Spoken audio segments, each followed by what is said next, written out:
It's a 7. match between Mr. Weber and Jeff Carter.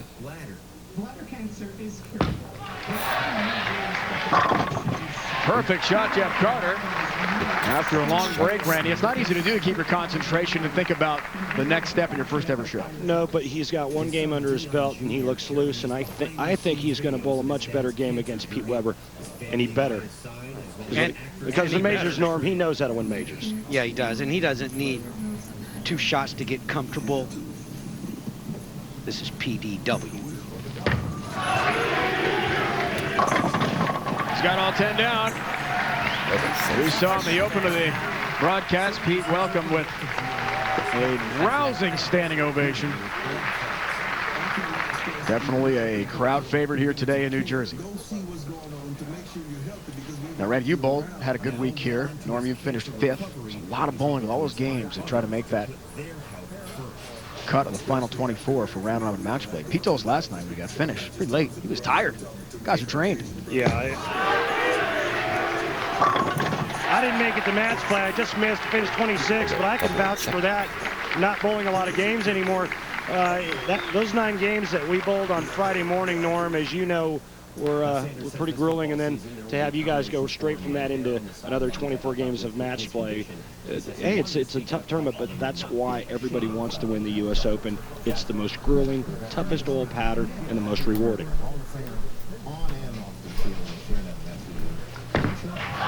Back to Carter. He's got all 10 down. 60 feet to success for Jeff Carter, who at 37 years old, Norm, makes his first ever TV appearance. We talked about that in his first match with Dave D'Antremont, but he's good friends with Pete Weber, knows a lot about bowling in big events and regionals, but TV experience, this is new for him. Well, it is new. Now, they are in the same region, Pete Weber and Jeff Carter, so they have some experience against one another, but not experience like this. These crystals actually break off. Comes in a bit high. Again, we saw that in the first match with Dave D'Antremont. The same 3-6 lead. So, you know, the difference between Pete Weber and Jeff Carter, especially on this pattern, is you see that ball left of the rangefinder, is that Pete is not afraid to throw it to the right. I was afraid. There was a lot of guys in this tournament afraid. Pete Weber is not afraid. Trying to prove upon the multi-pin number. He'll do just that. So George Lambert, the 4, Steve Rogers, Andrew Kane, Billy Oatman, who did have a win in Vegas before losing to Jason Couch in the final, Regan Kalfas, Mike Miniman, now Jeff Carter, all making their TV debuts this year. I love the puka shells. I got to tell you, Jeff Carter, I love the puka shells. Quite a trend. Miniman won last week. Can Carter make it 2 in a row? TV debuts and a win? Got to get by Pete first. And that may not be easy. Right of the rangefinder, Norm. He gets it back from there. Why? Well, he gets it back from there because a lot of side turn and a lot of rotation. He's going to angle this ball just right of that rangefinder and watch it peel and then stop high flush.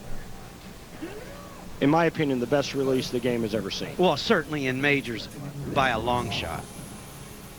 You watch his hand at release when he lets go, but when that hand is open pointing to the sky, you can bet that it's a good shot. Just like that, and that's the result. The finger's open, the hand open, Norm. That tells me that there's absolutely no grab at the bottom of the swing. Well, you said it, Randy, and that's the secret. If you grab that ball, it is going to go high. Pete can get all this rotation without grabbing it. He just flies through it. It's just a beautiful thing to watch, and poetry in motion. Yeah, and that's 10 back. So it's about hand rotation and release and finish. And not grabbing it on a really tough pattern, which is the tendency for all of us. Can Carter answer? Yes, he can. That's his best shot of this match. 11 regional titles for Jeff Carter. He's won $156,000 on tour, the National PBA Tour. More than 263 combined, including regional events. But how about Pete Weber, who's second all time? Yeah, Jeff Carter down by 22 cannot afford to let PDW run away with it. Pete's won $2.87 million. Back to Carter again here. Leaves a 4-pin on a nice looking shot. Better shot there. He gave it a little bit more room to the right, but he needs to go just another half a board or a board further right. Great open hand there. The loft. Jeff Carter's been working really hard with ball rep Chris Schlemmer on some mechanical issues and trying to keep his hand more behind it to create more end-over-end roll. Jeff also is a father of 2 kids back home in Illinois. Caitlin is 9 years old. She's a very good dancer. Dances on a team that travels around regionally. Won 5 gold medal awards. They're just in Peoria, Illinois, competing with 12 to 18-year-olds. She's done well for herself. And little Trey is 2 years old. Wanted to say hello to them back home in the nation's heartland. We'll start here for Pete. Trying to become the elder statesman among U.S. Open champs. 5 in a row. You know, and this is why this guy is so dominant when it comes to majors, when it comes to professional bowling, period, is that he's making a tough pattern look easy. Guys, it's the Motel 6 frame. PDW has a front 5, striking the 6th, then $600 for Motel 6, official lodging partner of the PBA. Also eligible for the $6,000 bonus. He throws the front 6 more than any other bowler on TV this year. Up 32.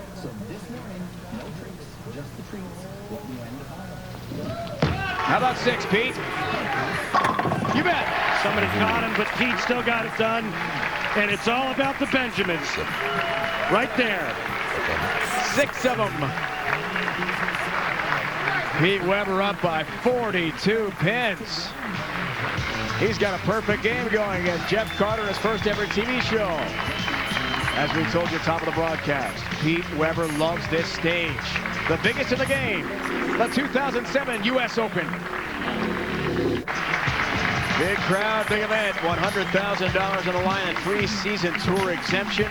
Second major of our season, it's Jeff Carter, Springfield, Illinois. First ever TV show, down by a bunch, 42 pins. He does work on a spare against Pete Weber. It was a perfect start. That's a bad man in them sunglasses, Norm.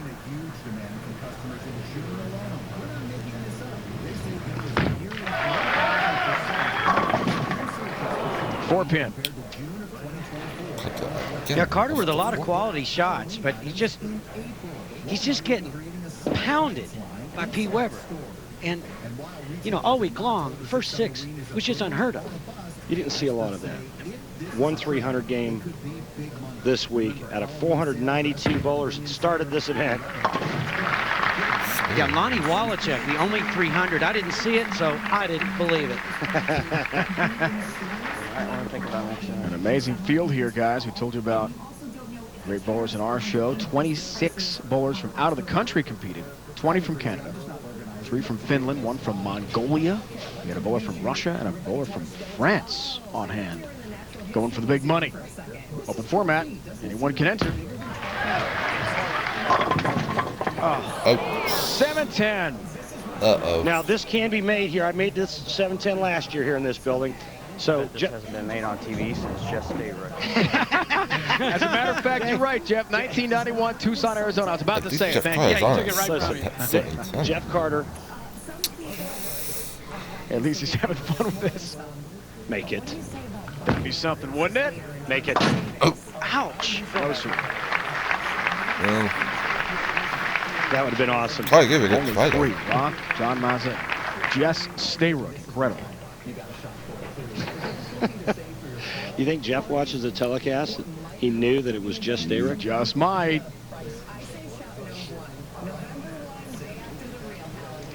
Pete has got a huge lead. Now, how about the front 7? Right lane. All 10 down. All right, now don't use them all up, Pete. Yeah, I will say this. The one reason that all of the players on television today are power players, they made it because they were able to move inside and get fresh length and bank it off that break point that Randy was talking about and always get the pins. Norm, there's a Flomax weekly update with Pete. 21st this week. 62nd last week. Yeah, that was Parkersburg, won by Mike Miniman. Now going for the front 8. 8 in a row. Oh, yeah. Yep. He's getting closer. Yeah, but he wants to do this in the title match, I guarantee you. He wants revenge on Wes Malott after Wes beat him in position round last night.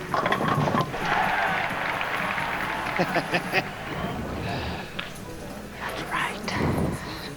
He's feeling it, guys. He's a bad man. We told you about his ability to respond to big moments. It's just amazing that he can get his body to perform under this type of pressure. Great shot there, Jeff. That was the best one of the match here. Jeff Carter really enjoying himself. 7th year on tour. From Springfield, Illinois. A lot of people that are proud of what Jeff Carter accomplished this week. Keep in mind that this young man here broke the average record when he averaged 261. 261 for 69 games back in 2001. And that Get hurt in that? That record's still standing. Hey, stop it. So last week, Mike Minimum became the 76th bowler all-time to win the title on his first ever show. The last time it happened in back-to-back weeks, 1992. So that will not happen again here. As Carter's got his 10-pin. That would have made it. That's right, 7-10. He's roommates with Sean Rash. The young star has won 3 titles in his career, 2 this year.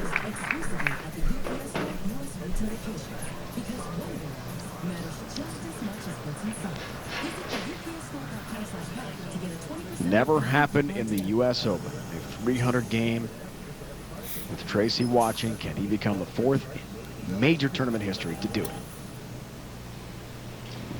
How about 9? Oh. What happened? The run in for the 10-pin for Pete.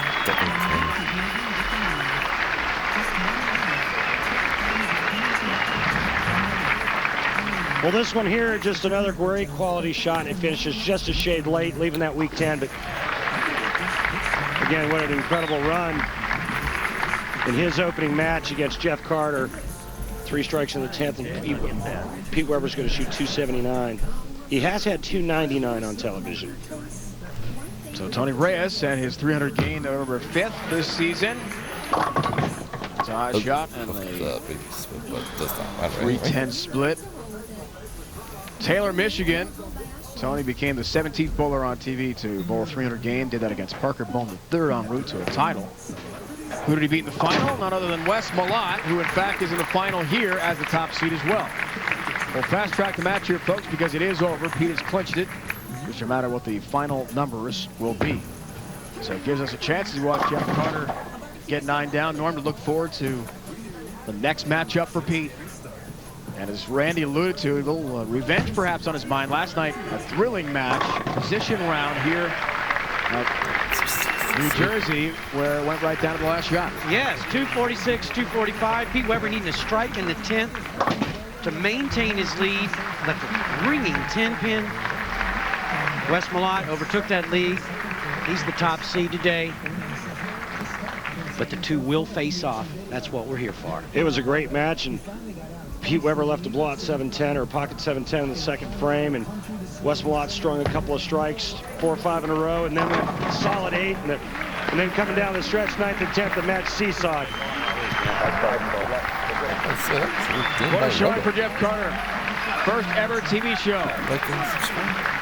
11 times regional champ.